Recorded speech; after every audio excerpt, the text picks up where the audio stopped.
আমরা দেখি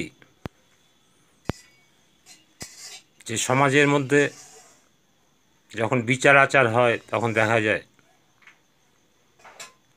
যে বিচারে বলছে এটা অবৈধ, এবং সেইটাই যখন আবার বৈধ হয় সে খোঁজ তারা রাখে না। যেমন আমি এক জায়গায় পেয়ালেস করতে গেলাম, সেখানে বলছে আপনাদের পেয়ালেসটা তো অবৈধ। আলে হ্যাঁ, অবৈধ। তাহলে আমি ভালো করে একটা জিনিস দেখাই, ভালো করে দেখুন। বলছে না, আপনাদের অবৈধ। আলাম বৈধ যখন হয়েছে সেটা দেখেছেন কি? তখন খবরের কাগজ বের করে দেখালাম, এই দেখুন পেয়ালেস বৈধ বলছে। বলছে ও ওইটা দেখেনি, উনি অবৈধ ওটা দেখেছে, বৈধটা খেয়াল রাখেনি, খোঁজ রাখেনি। তখন বোঝানোর পর সে পলিসিটা করলো। এই যে অবৈধ না বৈধ, এইটা বোঝাতেই তো কত সময় লেগে যায়।